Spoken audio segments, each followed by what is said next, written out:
Assalamualaikum warahmatullahi wabarakatuh. Perkenalkan, nama saya Mitsalina Wijayatun Safitri. Saya dengan NIM A4102400009. Saya di sini akan mempresentasikan praktikum hasil pembelajaran matematika. Yuk simak baik-baik teman-teman. Diketahui untuk nomor 1 yaitu jelaskan konsep analisis butir soal pilihan ganda atau urean dapat didukung dengan data-data saat praktikum dapat menggunakan mikroskop Excel, Anates atau SPSS. Di sini saya akan menjawab yaitu konsep analisis butir soal pilihan ganda dan urean. Pengertiannya yang pertama yaitu analisis butir soal. Analisis butir soal adalah proses mengkaji kualitas setiap soal dan suatu tes untuk mengetahui apakah soal tersebut sudah berfungsi dengan baik dalam mengukur kemampuan peserta didik. Analisis ini dilakukan setelah tes diberikan kepada peserta dan hasil digunakan untuk memperbaiki kualitas instrumen evaluasi. Tujuannya yaitu yang pertama mengetahui tingkat kesukaran soal, yang kedua mengetahui daya pembeda soal, yang ketiga mengetahui validitas dan reliabilitas tes, yang keempat mengetahui efektivitas pengecoh distraktor pada soal pilihan ganda, yang kelima yaitu menentukan apakah suatu soal dipertahankan, direvisi atau dibuang. Yang kedua itu analisis butir soal pada pilihan ganda. Yang A itu tingkat kesukaran. Tingkat kesukaran menunjukkan mudah atau sulitnya suatu soal. Rumusnya yaitu P sama dengan B per N. Keterangannya P adalah indeks kesukaran, B jumlah peserta yang menjawab benar, N jumlah seluruh peserta. Untuk kriterianya yaitu nilai P 0,00 sampai 0,30 kategorinya sulit. Untuk nilai P 0,31 sampai 0,70 kategorinya sedang. Untuk nilai P 0,71 sampai 1,00 kategorinya mudah. Contohnya, jumlah peserta sama dengan 40 orang. Soal nomor 1 dijawab benar oleh 28 siswa dengan rumus P sama dengan 28 per 40, yaitu hasilnya 0,70. Dengan interpretasi nomor 1 termasuk kategori sedang sesuai dengan kategori yang tadi kriterianya. Untuk ke B yaitu daya pembeda. Daya pembeda menunjukkan kemampuan soal membedakan siswa berkemampuan tinggi dan rendah. Rumusnya itu D sama dengan BA per JA min BB per JB. Untuk keterangannya itu BA itu yaitu jumlah kelompok atas yang menjawab benar. Yang kedua itu BB itu adalah jumlah kelompok bawah yang menjawab benar. Yang ketiga itu JA jumlah kelompok atas. Yang keempat yaitu JB jumlah kelompok bawah. Untuk kriterianya yaitu nilai D kurang dari 0,20. Interpretasinya itu jelek. 0,20 sampai 0,39 itu interpretasinya cukup. 0,40 sampai 0,69 interpretasinya baik. Lebih dari 0,70 itu interpretasinya sangat baik. Contohnya, kelompok atas 10 siswa benar sama dengan 9 siswa. Kelompok bawah sama dengan 10 siswa. Benar 4 siswa. Untuk pengurangannya itu D sama dengan 9 per 10 kurangi 4 per 10. Hasilnya itu yaitu 0,5. Interpretasinya daya pembeda soal adalah baik. Untuk analisis distraktor. Distraktor atau pengecoh adalah pilihan jawaban yang salah. Distraktor dianggap berfungsi apabila dipilih minimal 5% peserta tes. Contohnya jumlah peserta sama dengan 40 siswa. Pilihannya itu A kuncinya. Jumlah memilihnya itu 24. Yang kedua itu B, jumlah memilihnya 8. Yang C itu jumlah memilihnya 5. Yang D itu jumlah pemilihnya 3. Persentase distraktornya D 3 per 40. dikali 100% sama dengan 7,5%. Karena lebih dari 5%, maka distraktor D masih berfungsi. Untuk yang ketiga yaitu analisis butir soal urean. Pada soal urean, analisis yang umum dilakukan validitas, reliabilitas, tingkat kesukaran, dan daya pembeda berdasarkan skor yang diperoleh peserta. Tingkat kesukaran soal urean ini untuk yang A. Itu rumusnya itu yaitu TK sama dengan X per SMI. Keterangannya TK itu tingkat kesukaran, X-nya itu rata-rata skor soal, SMI itu skor maksimum ideal. Contohnya itu rata-rata skor soal sama dengan 7, skor maksimum sama dengan 0, TK sama dengan 7/10 sama dengan hasilnya 0,70. Interpretasi soal tergolong sedang. Daya pembeda soal urean, rumusnya itu DP sama dengan X atas kurangi X bawah per SMI. Contohnya itu rata-rata kelompok atas sama dengan 8,5, rata-rata kelompok bawah sama dengan 4,5, skor maksimum 10. Itu di 8,5 dikurangi 4,5 per 10 hasilnya itu 0,40. Interpretasi soal memiliki daya pembeda yang baik. Yang keempat itu analisis menggunakan mikroskop Excel. Beberapa fungsi yang digunakan itu validitas menggunakan korelasi Pearson, Corel B2.2 B31, C2.2 C31. Untuk keterangannya itu B2.2 B31 sama dengan skor butir soal, yang C2.2 C31 sama dengan skor total. Reliabilitasnya itu menggunakan rumus alfa sama dengan K per K-1 buka kurung 1 min sigma S pangkat 2I per S pangkat 2T tutup kurung. Perhitungan dapat dilakukan dengan fungsi sama dengan var titik S range untuk mencari varians setiap butir dan varians total. Yang kelima itu menggunakan SPSS analisisnya. Untuk langkah validitasnya itu yang pertama input data skor tiap soal, yang kedua pilih analis, correlates, dan bivariates. Yang ketiga itu masukkan skor butir dan skor total. Yang keempat itu pilih Pearson correlation. Untuk kriterianya itu sig kurang dari 0,05 sama dengan valid, sig lebih 0,05 sama dengan tidak valid. Untuk reliabilitasnya itu ya caranya yang pertama analis scale reliability analysis. Untuk kedua masukkan seluruh item. Yang ketiga pilih model alpha. Untuk interpretasinya Crouch alpha lebih 0,90 kategorinya sangat tinggi, 0,80 sama dengan 0,90 itu kategorinya tinggi. Untuk 0,70 sampai 0,79 kategorinya cukup, 0,60 sampai 0,69 kategorinya rendah, lebih 0,60 sangat rendah kategorinya. Untuk analisis menggunakan Anates. Anates merupakan perangkat lunak yang khusus digunakan untuk analisis butir soal. Output yang dihasilkan meliputi yang pertama validitas soal, yang kedua reliabilitas tes, yang ketiga tingkat kesukaran, yang keempat daya pembeda, yang kelima efektivitas distraktor, yang keenam rekapitulasi kualitas soal. Untuk interpretasi hasilnya yang pertama yaitu soal dengan daya pembeda tinggi dan tingkat kesukaran sedang dipertahankan. Untuk yang kedua soal dengan validitas rendah direvisi atau dibuang. Yang ketiga distraktor yang tidak dipilih peserta perlu diperbaiki. Kita lanjutkan untuk nomor 2-nya.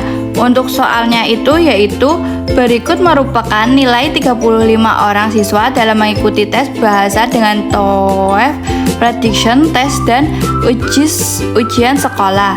Yang pertama itu konversikan hasil skor TOEFL prediction ke CEV SVR level pendekatan PAP. Yang kedua itu konversikan skor ujian sekolah pada dengan grade yang ditentukan berdasarkan PAN dengan melihat presentasi seusai ranking tes. Untuk soalnya itu bisa dilihat seperti ini, sesuai dengan sepada ya teman-teman. Untuk keterangannya juga sesuai dengan sepada.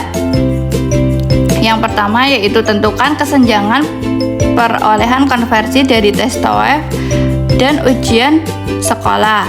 Untuk jawabannya yaitu seperti ini ya teman-teman.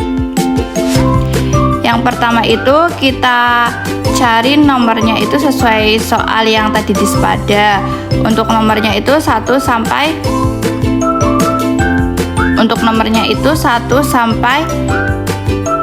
35. Terus untuk siswanya juga S01 itu kita ketik biasa sampai S35. Itu nanti kita select sampai ke bawah, klik sampai ke bawah. Untuk TOEFL prediction 60 sampai 120 itu rumusnya sesuai dengan soal seperti tadi. Untuk mencari CEFR-nya itu kita menggunakan rumus if. Seperti ini ya teman-teman rumusnya. Ini bisa didapat dari sini awalnya untuk D3-nya. Terus untuk keterangannya yaitu rumusnya juga menggunakan if seperti ini juga ya teman-teman. Terus kita klik juga sampai bawah. Jadi hasilnya seperti ini ya teman-teman.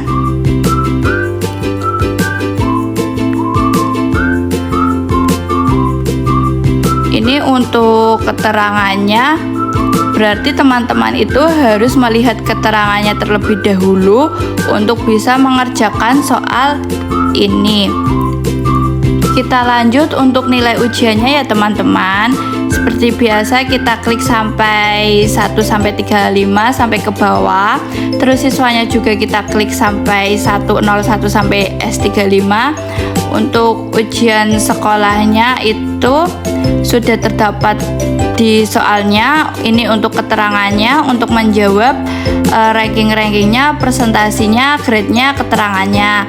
Untuk rankingnya itu kita menggunakan rumus sama dengan rank seperti ini ya teman-teman. Nanti ini D3 diklik sampai ke bawah dengan menggunakan rumus ini untuk menghasilkan rankingnya. Untuk presentasinya itu kita menggunakan rumus yang E3-nya terdapat dari ranknya per count. Terus ini yang merah ini kita dapat dari ujian sekolah. Kita klik sampai ke bawah, terus sampai hasilnya 40% ini. Terus kita klik sampai ke bawah nanti. Terus untuk grade-nya itu rumusnya menggunakan if seperti ini. Sangat panjang sekali ya teman-teman caranya. Terus habis itu kita klik enter sampai nanti hasilnya ke bawah sampai 35 nanti. Untuk keterangannya itu bisa menggunakan if lagi. Untuk if-nya itu menggunakan A itu atas menengah, B itu menengah, C itu pra-menengah, D itu dasar, terus pemula. Terus untuk hasilnya kan sudah bisa dilihat hasilnya seperti pra-menengah ini untuk contoh yang S01-nya. Terus ini untuk rumusnya. Terus habis itu kita klik sampai ke bawah ya teman-teman. Untuk ke bawah seperti ini S35-nya itu dasar. Berarti sudah diketahui semuanya ya hasilnya. Terus habis itu untuk ini tuh kalian bisa ngerjain ini kalau kalian memahami patokan ininya ya teman-teman. Nah untuk Excelnya sepertinya sudah seperti ini. Kita lanjutkan untuk ke Word-nya lagi. Ini sudah saya salin copy dari Excel ke Word seperti ini hasilnya. Untuk soalnya, jawabannya sudah saya copy. Nanti untuk Excelnya saya akan kirim menggunakan Google Drive. Nah, untuk lanjutannya soalnya yaitu jelaskan pendapat kalian tentang penilaian dengan pendekatan PAP dan PAN pada kasus tersebut.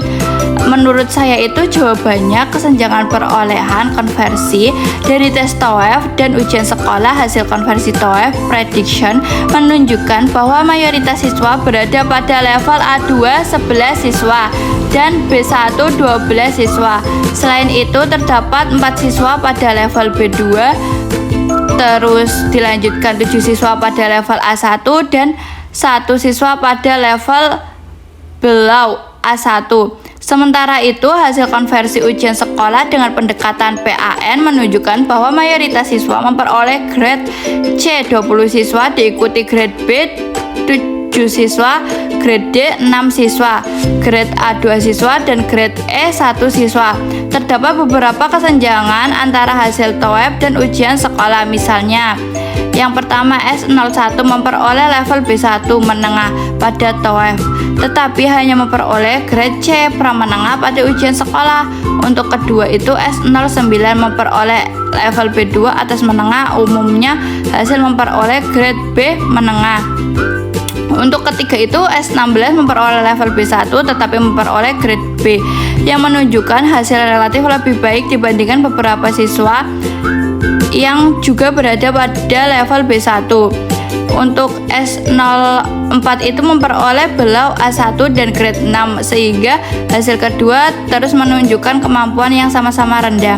Untuk nomor 5 itu S14 dan S26 memperoleh hasil yang konsisten, yaitu B2 yang TOEFL dan grade A pada ujian sekolah. Kesenjangan ini terjadi karena TOEFL menggunakan standar kemampuan tertentu PAP, sedangkan untuk sekolah menggunakan perbandingan dengan kelompok PAN. Akibatnya, siswa dengan kemampuan yang sama dapat memperoleh grade yang berbeda tergantung posisi ranking dalam kelas. Untuk kedua, pendapat tentang penilaian dan pendekatan PAP dan PAN. Pendekatan PAP, penilaian acuan patokan pada TOEFL prediction, menilai siswa berdasarkan standar yang telah ditetapkan. Oleh karena itu, hasil yang diperoleh menggambarkan tingkat kemampuan bahasa Inggris siswa secara nyata berdasarkan level CEFR. Misalnya, siswa yang mencapai level B2 memang lebih memenuhi kriteria kemampuan bahasa pada level tersebut tanpa dipengaruhi oleh nilai teman-teman. Sebaliknya, pendekatan PAN, penilaian acuan norma pada ujian sekolah, menilai siswa berdasarkan posisi mereka dalam kelompok. Seorang siswa dapat memperoleh grade B atau C meskipun memiliki kemampuan yang cukup baik apabila banyak siswa lain memperoleh nilai lebih tinggi. Dengan demikian, PAN lebih menunjukkan peringkat atau posisi relatif siswa dibanding kompetensi absolutnya. Pada kasus ini, PAP lebih tepat digunakan untuk mengukur kemampuan bahasa Inggris siswa, sedangkan PAN lebih tepat digunakan untuk mengelompokkan atau merankingkan siswa dalam suatu kelas. Penggunaan kedua pendekatan secara bersamaan memberikan informasi yang lebih lengkap karena dapat menunjukkan kemampuan aktual siswa sekaligus posisi mereka dibandingkan peserta lainnya. Mari kita lanjutkan soal berikutnya, yaitu soal nomor 3. Dengan soal berikut merupakan data skor validitas dari para ahli dalam menguji validitas suatu instrumen. Untuk soalnya kalian bisa lihat seperti ini sesuai dengan pada UMS. Terus jawabannya itu saya menggunakan cara SPSS karena menurut saya itu lebih nyaman saja saya menggunakan SPSS-nya. Tapi kalian bisa menggunakan caranya menggunakan Excel atau Anates. Balik lagi tergantung diri sendiri, kalian mau menggunakan cara apapun. Untuk hasilnya juga insya Allah bisa sama ya teman-teman. Ini untuk hasil output SPSS nya itu tabelnya seperti ini, teman-teman bisa dilihat, bisa dilihat seperti ini ya teman-teman. Item 1, item 2, item 3, item 4 sampai item 6. Terus totalnya seperti ini. Ini untuk penjelasannya kayak gini. Terus dilanjut interpretasi. Yang nomor 1 itu menentukan kriteria validitas. Jumlah respondennya N-nya itu bisa kalian lihat di data output SPS-nya itu 20. Sehingga derajat bebas DF sama dengan N-12 sama dengan 18.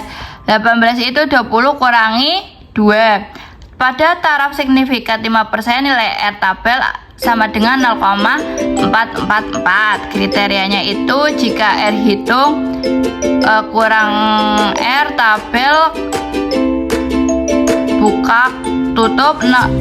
buka kurung 0,444 tutup kurung dan sig lebih 0,05 item valid. Jika R hitung lebih R tabel seperti ini 0,44 atau sig lebih 0,05 item tidak valid. Itu bisa seperti ini ya teman-teman.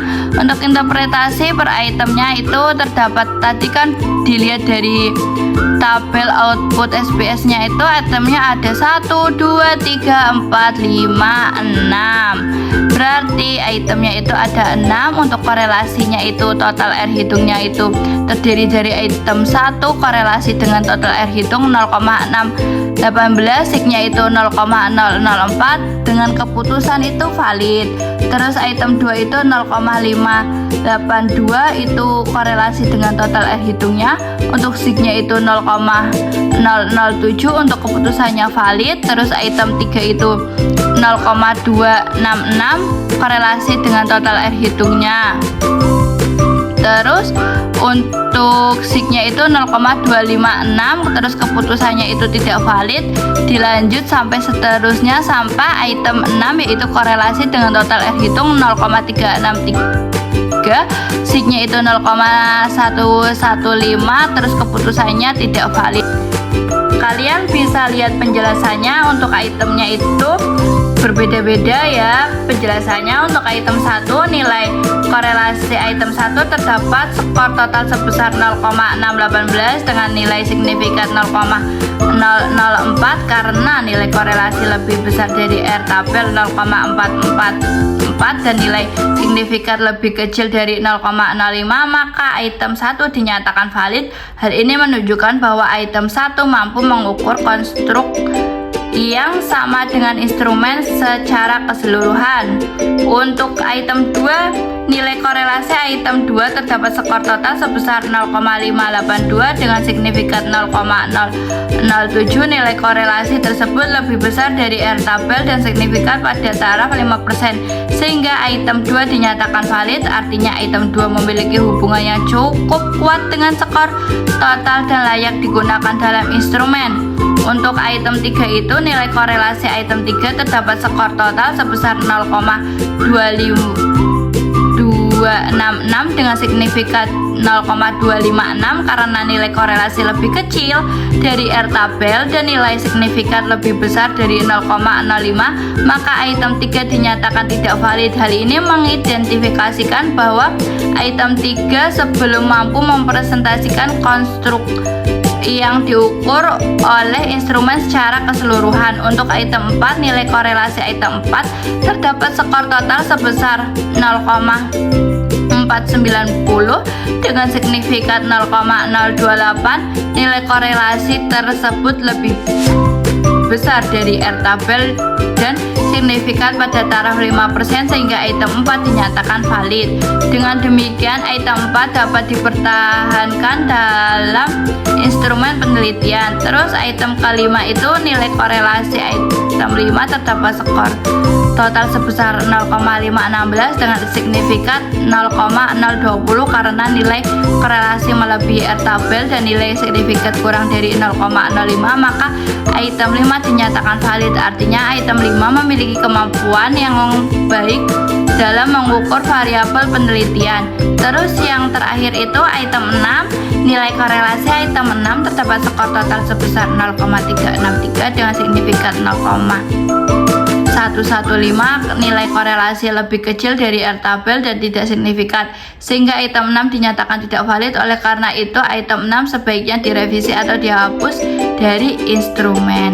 Untuk kesimpulan semuanya itu, uji validitasnya berdasarkan hasil uji validitas menggunakan korelasi person produk momen terhadap 20 responden, diperoleh bahwa dari 6 butir pernyataan yang diuji terdapat 4 item yang valid, yaitu item 1, 2, 4, dan 5, sedangkan item 3 dan item 6 tidak valid karena alasannya memiliki nilai korelasi yang lebih kecil dari R tabel 0,44 dan tidak signifikan pada taraf 5%. Dengan demikian, instrumen penelitian memiliki 4 butir yang layak digunakan untuk pengumpulan data semester, sementara 2 butir lainnya perlu direvisi atau dieliminasi agar kualitas instrumen menjadi lebih baik. Seperti ini teman-teman penjelasannya dari nomor 1 sampai nomor 3. Untuk nanti nomor 3 itu yang saya menggunakan cara SPSS, nanti saya akan kirim output 1 dan output 2 nya melalui Google Drive. Nanti berarti saya akan mengirimin yang pertama Excel, yang kedua hasil semuanya dari soal 1 sampai 3 menggunakan Word, yang ketiganya itu saya akan mengirimi SPSS pada output 1 dan output 2. Nah, tadi kan teman-teman bisa lihat jawaban saya, penjelasan saya dari nomor 1, nomor 2, nomor 3. Teman-teman bisa belajar melalui video ini. Semoga video ini bisa berguna buat teman-teman ya. Saya mohon maaf sekali apabila ada kesalahan, baik tutur kata, maupun penjelasan, maupun tingkah laku, apapun penjelasannya kurang jelas, bisa ditanyakan nanti lewat komentar YouTube-nya ya teman-teman. Sekian dari saya. Assalamualaikum warahmatullahi wabarakatuh. Dadah teman-teman.